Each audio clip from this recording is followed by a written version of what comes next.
Hello, everyone, and welcome to the Off-Farm Income Podcast YouTube channel. Hey, this is Matt Breckwald. It is great to be here with you again.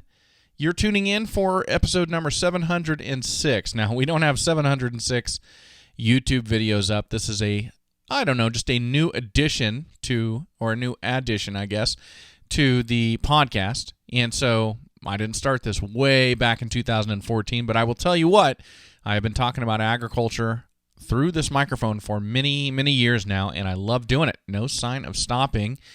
And you're tuning in for what I call a Tuesday episode, and on these episodes, it's just me. No guest interview or anything like that. It's just me talking, and this comes at the special request of several of my listeners who have enjoyed actually hearing just me over the years. So every now and then, you're going to see me do this, which is me checking my digital recorder to make sure I'm actually recording, because it's a bummer when I sit here and talk for 30 minutes or 45 minutes and I haven't captured any of it. So I'm sorry for the distraction when that happens. And I take some notes every now and then, check my notes, make sure I'm covering everything that I want to cover. So anyway, that is where we're at. Well, today we are going to be talking all about the amazing range cow and the amazing rancher. I'm going to explain where this is all coming from here in just a moment. But really, there's a weekend in my past now, just a few days ago, that made me think of this episode and really was excited to bring this to you. Then I sat down and I wrote it, and I really liked it. I liked what I wrote. I have no idea if you're all going to like this or not, but I really enjoyed it. It reflects so much of the life that I get to lead out here in the West. So let me start off because I don't want this to seem like it's pandering, but it certainly relates. Because when I do my commercials for Powder River Livestock Handling Equipment, which you all have heard a million times, great sponsor, I always talk about them starting their company and developing their equipment 80-plus years ago out here in the West. And to me, that is significant. And when I say out here in the West, I mean West with a capital W. For me, that is significant because I've spent my entire life and my entire lifetime working with cattle in the West. Now, not all the cattle I've worked with have been range cattle, but I have had the opportunity from time to time.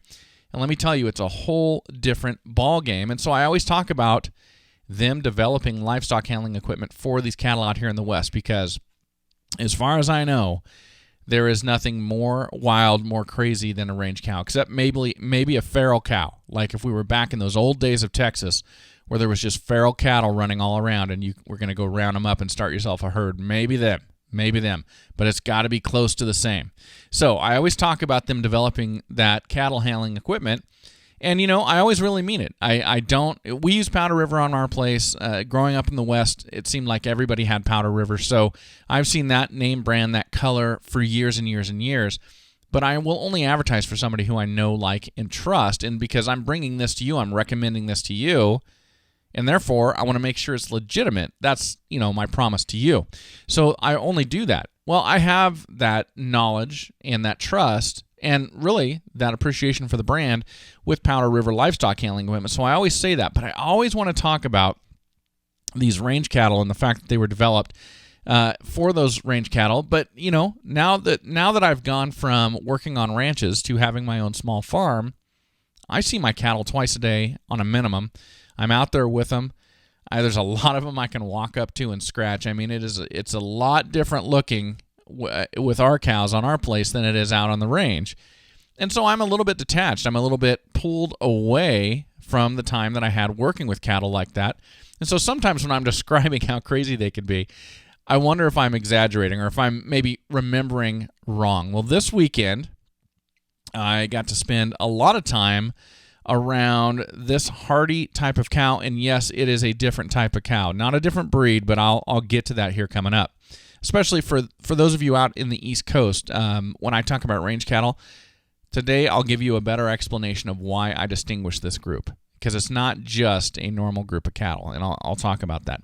But anyway, after spending the weekend around a lot of range cattle, I definitely get to see that my memory is still pretty darn accurate about these cattle. Okay, so 3 days in paradise. That's what I just got done with. Actually, my wife Autumn, my daughter Hattie, and I all got done with what I'm describing as 3 days in paradise. Now, would they describe it as paradise? I don't think they would. and I'll get to that here coming up. It has everything to do with this episode. But in terms of the sights and the landscape and the area and the people we encountered, yeah, absolutely. Absolutely. It was paradise. So for those of you who have been fortunate enough to spend some time in the high deserts of Idaho, Oregon, Nevada, Utah, and other places, New Mexico, Arizona, do you consider this to be a paradise? I certainly do. And we were out there all Friday, Saturday, and Sunday, and just a wonderful, wonderful part of Idaho. So the backstory here is Hattie had drawn a buck tag in a really nice area, a great area that is down along the Nevada border, just near Jackpot, Nevada, to the south of Twin Falls. And we headed down there Friday. We set up camp, and then we took off, and we started looking for her first buck. She's never, ever shot a deer. Last year we went out just with a doe tag, and it was the darndest thing. I'm figuring out as I'm trying to teach my daughter to hunt that I'm not a very good hunter. But anyway, so this year she actually drew this really good tag, so we headed down there. And, just a side note, as a parent, I really don't think you realize how much of your life is spoken for by your kids' activities until you've got something additional that you want to do devoted to your kid, and then it just totally hits you. So let me explain, because I know there's some of you out there who are very good hunters, and you're saying 3 days for a nice buck? No, that's not. I mean, you need to scout for 30 days over the summer and then go in there for 3 weeks. I get it. I know. And I'm just not at a stage of life where I'm able to do that. But let me explain to you why only 3 days, because I really wanted to get Hattie this buck. Autumn and I, we definitely are not the parents that sign Hattie up for every possible activity. We do not want to be those people. I mean, we really do not want to be those people. But as fate would have it, we raised up a daughter who is very active and is very interested in a lot of things, and a lot of things that we sit there and look at and we go, wow, this is really good for her. We don't want to turn this down. We don't want to discourage this. We want her to be like this in her life. So we don't say no to her because we think these things are going to be good. Now, we say no sometimes to some things, but here, let me tell you what she's in that we haven't said no to. So softball, which is now gone to almost a year-round thing, 4-H, and soon to be FFA next year, student government, cross-country, orchestra, track and field, an annual rangeland competition, which comes through the 4-H, but it takes up a big chunk of time in addition to normal 4-H competitions, which is really cool because we were able to talk about it all weekend when we were out there hunting on this rangeland. And yes, she wants to hunt. So that's a lot. So when she drew this tag, I had to find a window of time to be able to take her hunting. And there was one weekend in October when she didn't have softball. Now, you might say skip softball, and I agree with you. I really do. But we told Hattie that if she was going to play softball and she was going to commit to a team, she needed to commit to the team because other people were depending on her. And thus, we are very, very hesitant to have her skip weekends of softball. So there was a weekend, this past weekend, where she didn't have any games scheduled. So this was our window. However, on Thursday night, she had an orchestra concert for school, and she was a speaker at this orchestra concert. Well, you know how much I value public speaking, so I wasn't going to say no to that. I wasn't going to say skip that.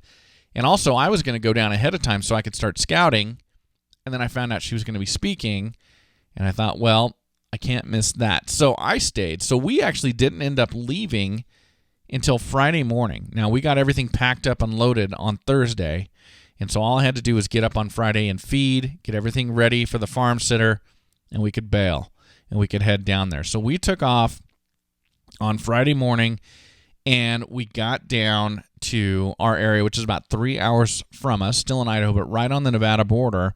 We got down there by a little after midday because we stopped at Autumn's dad's farm on the way down and kind of looked around, looked at some stuff because that is being sold. And you might remember I talked about this as an opportunity a while back. Well, it's now in escrow, so we'll see where that goes. But anyway, so we got down there, and I will tell you that we actually ended up coming up empty-handed. So we didn't have enough time, and we did not get a deer. But let me put it this way. Well, I'll just tell you. I think the reason we didn't get a deer, because we had opportunities. Matter of fact, we had one great opportunity. And then I worked another angle, and we got another great opportunity, but that did not pan out. But the first opportunity was blown. I think it was blown by me. I'm going to take 90% of the credit for the reason we didn't get that buck and give 10% of the credit to Mother Nature in a shifting wind pattern right when we got up close to the deer. And I will tell you, I was probably over-planning this hunt. I probably should have just done it from the seat of my pants, the way, in hindsight, looking back, going, oh, we could have done this different. It would have worked out really good. But I really wanted Hattie to get this deer, and I think I overthought it. And so I was trying to get closer to get her an easier shot. I mean, after all, this is going to be her first deer ever. And the deer, while we were kind of stalking in, coming in from downwind, they had fed towards us. And when we got up to this area where we're coming around a bend to get that shot, they were very close to us. Then the wind shifted, they smelled us, and boom, they were out of there. So it didn't work out. We never got that deer. So anyway, that's why we were down there. That's why we're on the rangeland. And that's where this kind of comes from. That's what generated this story for this episode today. So let me talk to you about the amazing range cow, a little bit about the amazing rancher. This is what I've coined it. So on a hunt like this, and especially in country like this, you spend a lot of time driving around, stopping at high points, looking through binoculars, looking through spotting scopes. And this hunt was exactly like this. This is big country with a lot of areas that deer can be hiding, and they're blending in, so you got to spend a lot of time looking through the binoculars and just trying to pick out a piece, a horn, a leg, a butt, something like that, so you can see them. I mean, this is mule deer hunting in the West, and I am no pro at it, but I know how to do it. And so this hunt was just like that. And so spending a lot of time in the pickup and trying to find these different spots and look at these different areas means you're spending a lot of time driving through cow country, through cattle country, and you're seeing a lot of range cattle because they're all being run on this range. It's mostly, I think it's all Bureau of Land Management, kind of interdispersed with private ground. So it's kind of a bonus for us as we drive through, because I'm not the only one in our family who's interested in cattle. Autumn is. She's been around cattle her whole life, and Hattie, well, at this point, she's been around cattle since she was 5, so, or maybe 6, so for 7 years, over half of her life. So we're all interested, and we all enjoy looking at the cows, looking at the different colors, the breeds, the horns, kind of naming stuff off. So for us, they're not just part of the scenery. They're part of, conversation and something that entertains us during the day. And there were definitely plenty of cattle up where we are at. And as I was looking at them, I was looking at these cattle, and I was kind of thinking about what I always say about Powder River. And you know what? All of these cows, I looked at them, and these cows are definitely be hard to get pinned, hard to get loaded, hard to get into a squeeze chute. There's no question about that. And then I thought about the cowboys that work up in this area who do some amazing work on horseback or otherwise and just know these animals so well, and these livestock outfits that get this work done every single year, get these cows out on the range, get them back in. Pretty amazing what they are able to do.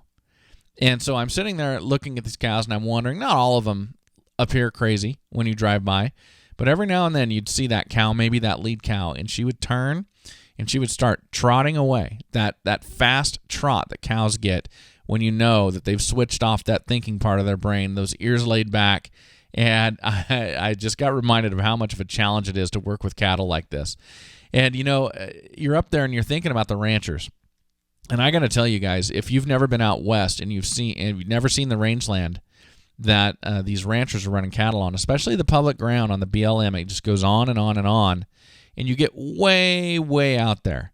And you see fences that, are just tight. The fences are perfect in perfect lines. They're tight. The gates are wired perfectly. There's buried pipe that is feeding water troughs they've run for miles and miles and miles.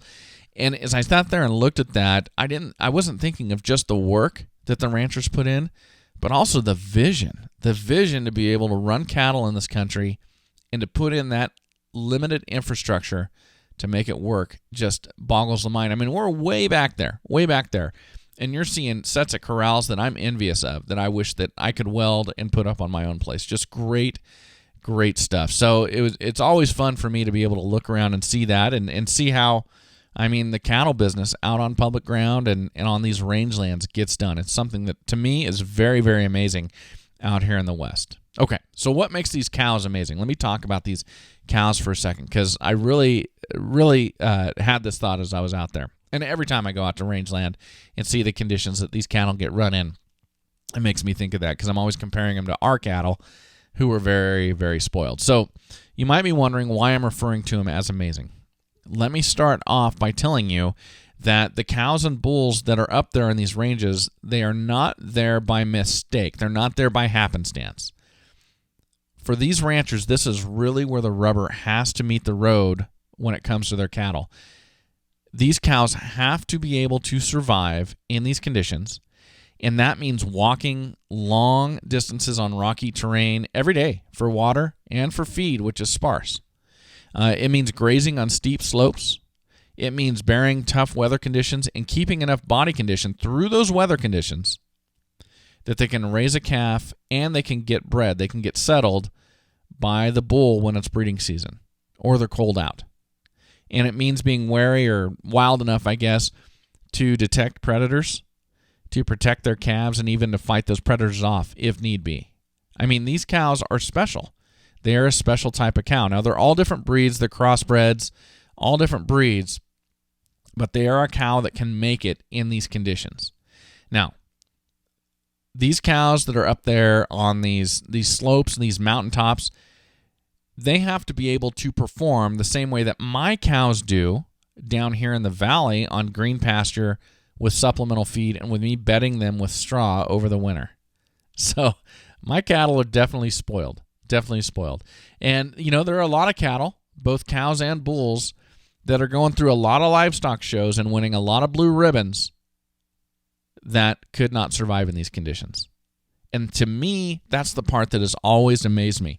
And I don't know if this is a controversial statement or not for folks, but, there are some amazing genetics and amazing cattle out there that people are breeding and they're selling as herd bulls. And I completely agree. They're phenomenal cattle. But I've talked to some of these ranchers who run cattle on the range, and they've got to have a bull. They've got to have a cow that can survive these conditions. That's job number one. If the genetics are great for weaning weights, or a low birth weight and a high weaning weight, or whatever that may be, but they can't survive out here, then all the genetics in the world don't help them. So it's really interesting what kind of an eye they've got to have for cattle when they're going to put them out here. So the ranchers who are buying, breeding, and culling these cattle, their eye for these cows, their knowledge of running cattle on rangeland is amazing. And I wish I had that eye. I don't. But of course, it does them no good to put a cow out on range that will not survive. And honestly, it does them no good to put a cow out on range that will survive but can't carry or either raise a calf to get that thing weaned off and allow them to sell their calf crop. Does them no good. So these are special cattle. And I'll tell you, it does them no good to buy the best blue ribbon bull if that bull is going to die trying to keep up with the cow herd when it goes to feed and water day after day and trying to walk in that rangeland. So the selection process that these ranchers go through to put these cows and these bulls out on rangeland, I think is amazing. Now, to them, it's probably very simple because to them, it's just natural. Like, for me, it's like being able to see the difference between red and green. For them, looking at a bull and saying, this bull do good on the range and this one won't, it's probably about the same thing. They're so good at it. But to me, it's an amazing thing, and I certainly don't have that eye at this point. So that's one thing that blows me away. But the other thing that blows me away when I'm out there and I'm seeing the sizes of these herds and I'm seeing how spread out they are and where they're at, it's the record keeping. And, that brings me full circle back to the FFA. Of course, all of these Star Award winners or nominees that I've been interviewing, man, they get there based on their record books. It's record keeping. It's this skill that allows these ranchers to succeed out here in this rangeland. And the record keeping blows my mind. I'm not that organized either. I don't have the eye and I'm not that organized. man, I really got to up my game if I'm ever going to be a rancher like this. But the smaller ranchers out here, I mean, they're running herds that are numbering in the hundreds. But really, honestly, most of the ranchers out here, they've got cows spread out all over, and they're running herds that are in the thousands. And they know better than me in my herd what type of calf each of their cows is raising. So I know what type of calf my cows are raising because I'm seeing them every day. I know which calf, just by sight, goes with which cow. Right? These guys don't see their cattle every day. They just don't. But they know easily as well as I do, probably better, on how or what kind of performance they're getting out of a cow when it comes to the performance of that calf in terms of weaning weights, birth weights, and all of that. And so they don't get to see their cows the same way I do. But oh my goodness, do they get those cows in, they get those calves in, they collect that data, they keep those records, and that's how they have to do to survive. They've got to be great record keepers to be able to survive in this business.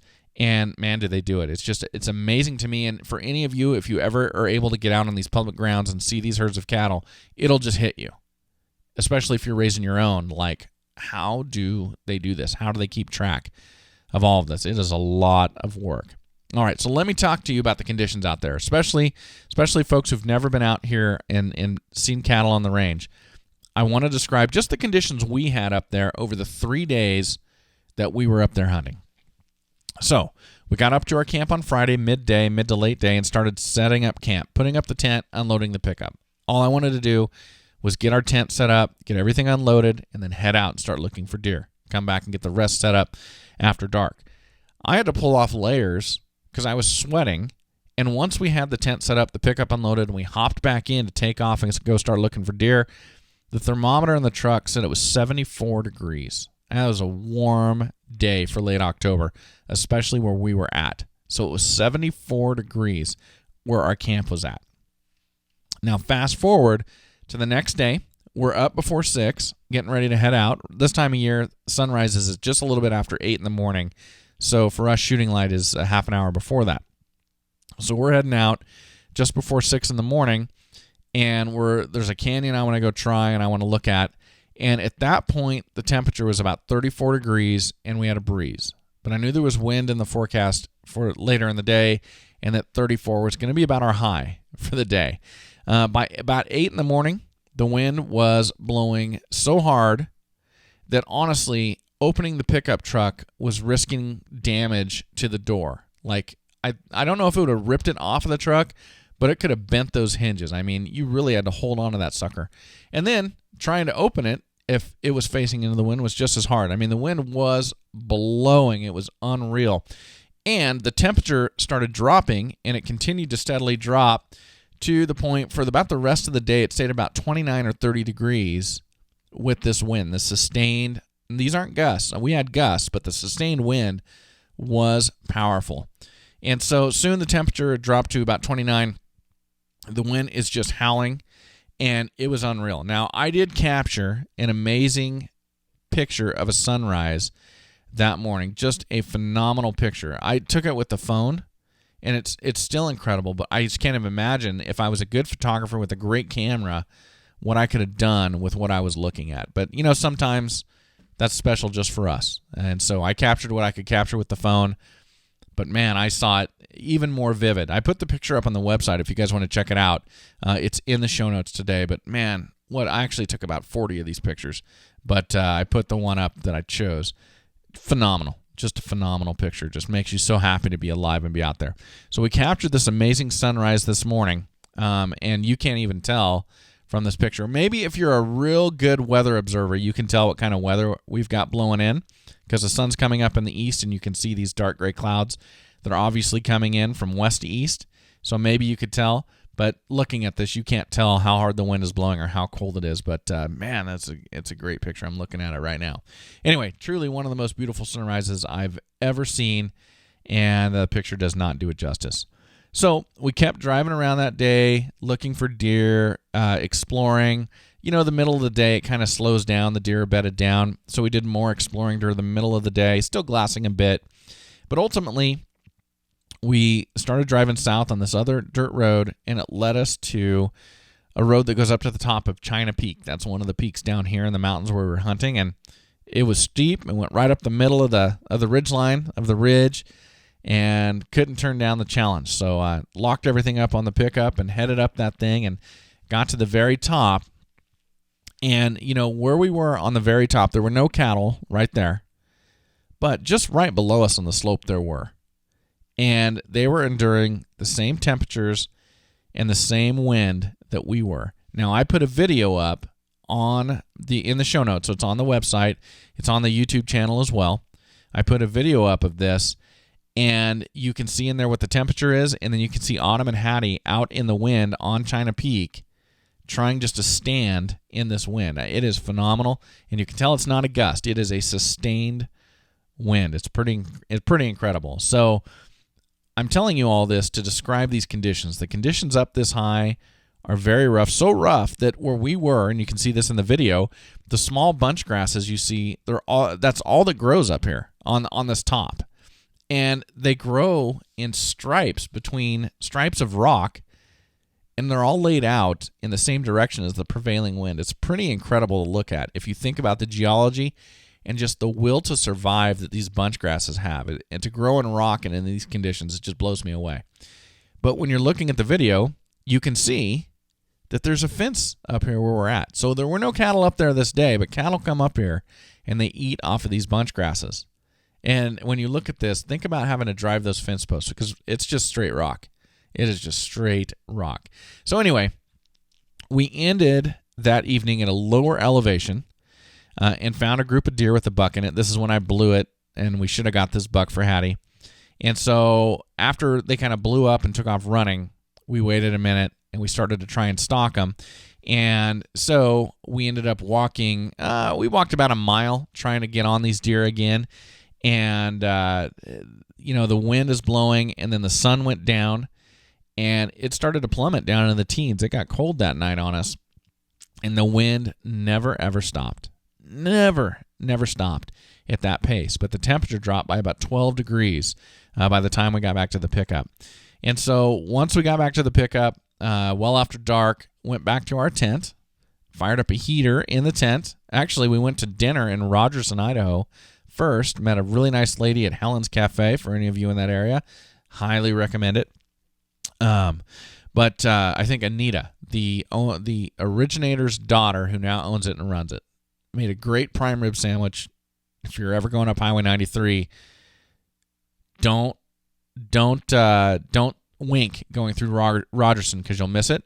But if you're looking for a great place to eat, it's right after you come through Jackpot. If you're going north, it's another 17 miles to Rogerson. Small little postage stamp. But right there at the Sinclair service station, right on the highway, is Helen's Cafe, and it was good. And you'll enjoy getting to meet Anita. But anyway, so we went out to dinner. Nice, warm, heated place. We had a warm meal. Back to our tent, our heated tent. Then we snuggled up into warm sleeping bags, and we crashed out for the night.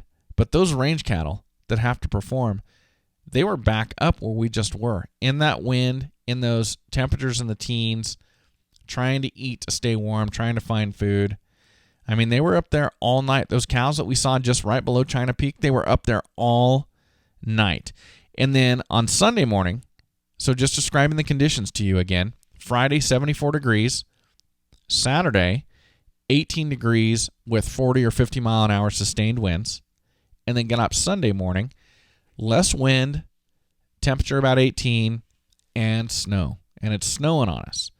And so the wind had quit, but we spent all morning hunting in falling snow. So the cows are out there in falling snow. Their feed is getting covered up by falling snow. It was beautiful. It was very peaceful. And we saw a lot of deer. But I don't know, something about the change in the conditions messed everything up. And all the deer we saw were just all moving. They weren't running. They weren't spooked, but they were traveling. The rut's kicking in. Something was moving them. And we never saw another buck. We'd been seeing bucks because we were seeing bucks on private ground the day before, and I actually had been able to get permission to hunt that private ground Sunday morning, so we were right there to where we knew the bucks were, and the bucks were gone. So that's how it goes when you hunt with me. So if you want a guided hunting trip with me, you can have it, but I hope you just enjoy the company because, again, not a great hunter. But anyway, so as we drove home on Sunday afternoon, I thought about those cows. 74 degrees one day, 29 degrees, 50-mile-an-hour winds the next, then down to 18 and snow all the next day. The cattle that survive and produce for their owners in these conditions are amazing animals. And they're not a different breed. They're all crossbred.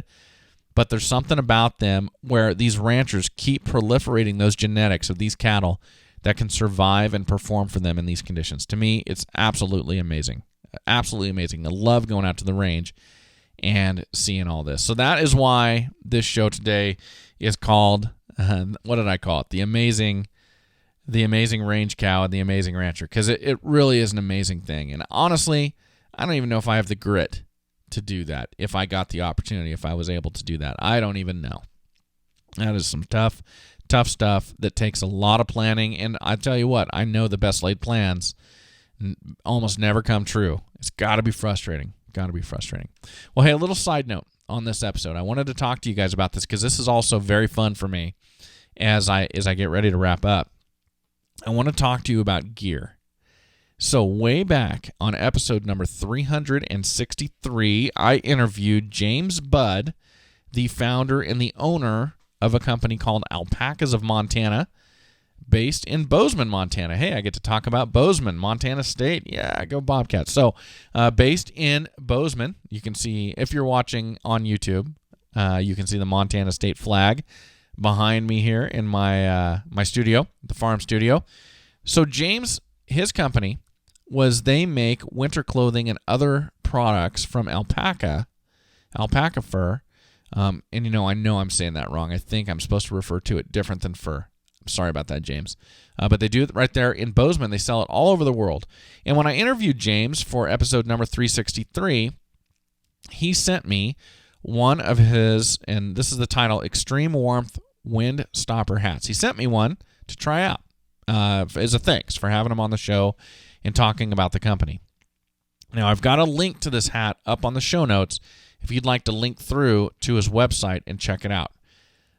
Let me preface that, though, by saying that James was a great guest for the show. I really enjoyed interviewing him, but he and his company are not sponsors of this show. They are not sponsors.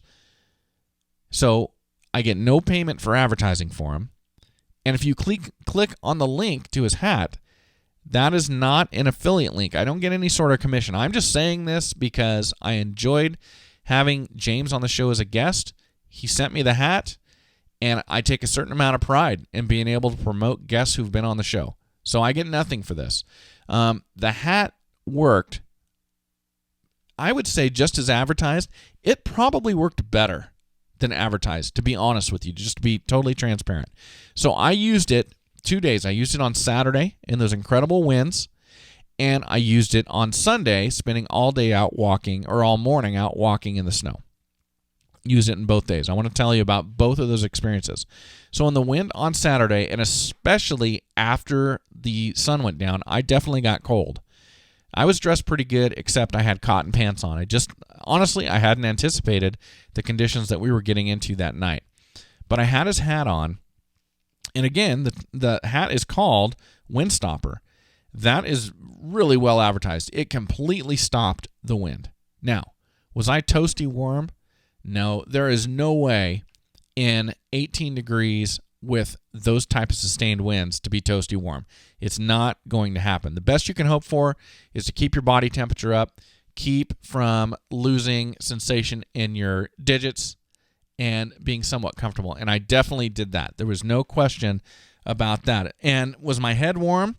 My head was a little bit cool, but nowhere near being uncomfortable, and no wind coming through that hat. It worked great. And by the way, never once did it feel like it was going to blow off. It's got a little deal on the back where you can tighten it. I didn't even do that. And never once did I feel like it was going to blow off. It worked unbelievably well.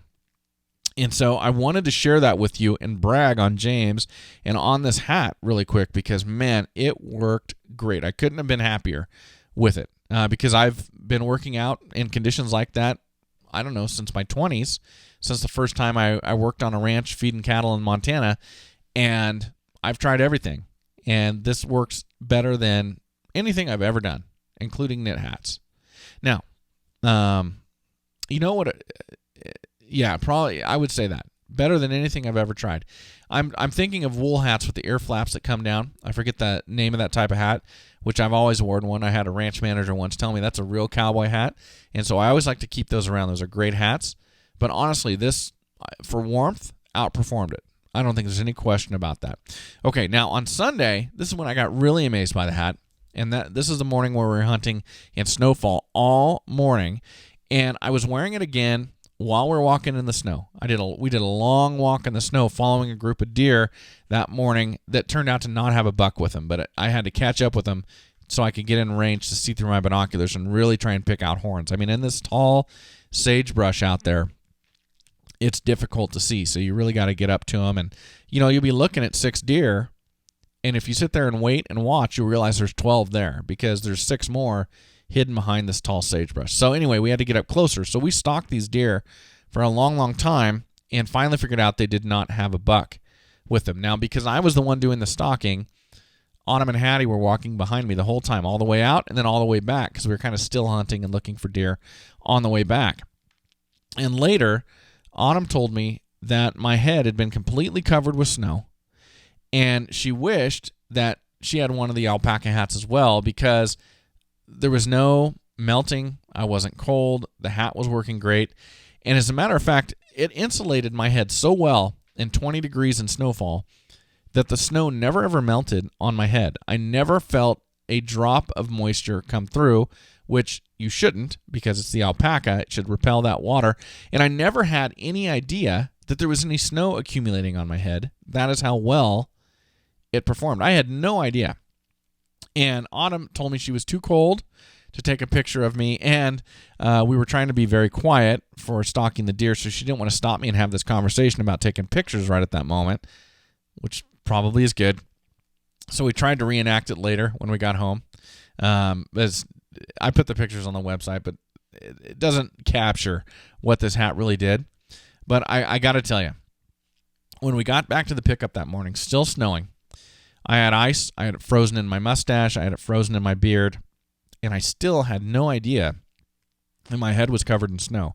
And I actually did not realize it until I went to pull the hat off when I was getting in the pickup, and there was just snow all over it.